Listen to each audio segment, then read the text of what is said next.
প্রিয় দর্শক আসসালামু আলাইকুম। আশা করি সবাই ভালো আছেন। সকালে ঘুম থেকে উঠে গরুগুলো বাইরে বের করার পর এই অবস্থা। গরুর খাবারগুলো খাচ্ছে আমার কবুতর। সে শুয়ে আছে। শুয়ে থাকার কারণ হচ্ছে গিয়ে তাকে এই যে খাবারগুলা, এগুলা সকালের না, এগুলা হচ্ছে গতকালকের। সে খায়নি, সকালে উঠেও সে খায়নি। এইটা আসলে কি, এটা এত খাবার কম খায় কেন জানি না। মনে হচ্ছে তার রুচিই নাই। সব ধরনের খাবার কম খায়, যত ভালো খাবার দেন দানাদারও খায় না, খড়ও খায় না, ঘাস ভালো ঘাস দিলেও খায় না। আর এই যে আমার লক্ষ্মী একটা বকনা বাছুর, এই গাভীটির বাছুর হচ্ছে এটি।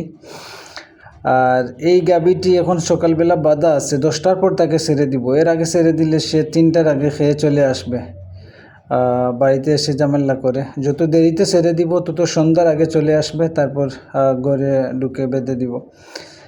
আর এই যে এইগুলা এই যে আমার যে এই দুইটা আছে, এই দুইটার মধ্যে এইটা দেখা যায় অনেকটা ছোটো না, এইটা আসলে ছোটো না, ওইটার চাইতেও ছোটো দেখা যায়। ওইটা কিন্তু প্রস্থটা বড়, ওর কিন্তু কর মোটামুটি ঠিক আছে, পিছন বাজু ঠিক আছে। এই যে চেটে পেটে খেয়েছে, কিছু রয়েছে, এখন তাদের হয়তো খিদা নাই সকালবেলা। এইটার অবস্থা দেখেন, মনে হচ্ছে যে আমি 1 সপ্তাহ তাদেরকে গোসল করাইনি। আসলে আমি একদিন 2 দিন মানে মাঝে মধ্যে মিস হয়, আর নাহলে প্রতিদিনই গোসল করাই। একটা আরেকটার উপরে লেদালেদি করে তাদের এই অবস্থা হয়েছে। এটা আসলে দেখতে একটু বড় হলেও এটা আসলে ছোটো, ওইটা প্রস্থ একটু বড়। এটার চাইতে আমার যে দেশি গাভীর বাচ্চা যেটা আছে, ওই যে সাদাটা, এই যে এটা মানে এইটা উঁচুও এবং লম্বাও, ওইটার চাইতে উঁচু লম্বা, কিন্তু দেখতে ওইটাকে মানে একটু বড় বোঝা যাচ্ছে। আসলে এইটা বড়, এইটা লম্বা উঁচু, ওইটা একটু চিকন নাকি এইটা তার বডি ল্যাঙ্গুয়েজ ঠিক আছে, সব ঠিক আছে, কিন্তু বয়স অনুযায়ী হয়তো আরও একটু মানে বড় হবে। তো যাই হোক, এটা কাঁদছে কেন জানি না। আর তাদের অ্যালার্জির অবস্থা দেখেন, এই যে চর্মরোগ হয়ে গেছে।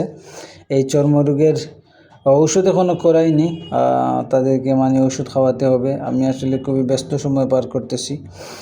আর এইটার অবস্থা এই যে তাকে দেখতে আমি খুবই ভালো লাগে। সে একটু মানে চিকনা, আমার মতো স্লিম বডির, ঠিক আছে। তবে হয়ে যাবে ইনশাল্লাহ, ভালো কিছু হবে। দেখি আমি কুরবানির ঈদ পর্যন্ত তাদেরকে রাখার চেষ্টা করতেছি। মানে যদি ঈদ পর্যন্ত তারা সাইজে না আসে, তাহলে আরও হয়তো কিছুদিন রাখবো। আর যদি মানে ঈদ পর্যন্ত সাইজে চলে আসে, বিক্রি করে দিব ইনশাল্লাহ।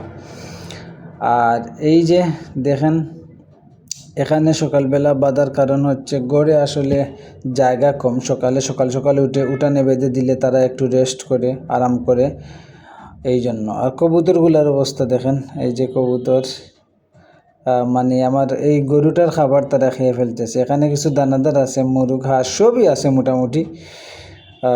আমাদের একটা দেশি মানে গ্রামের বাড়ি হিসাবে মানে সব কিছুই আছে। এই যে হাঁস আছে, চীনার হাঁস, এই যে 4টা হাঁস আছে।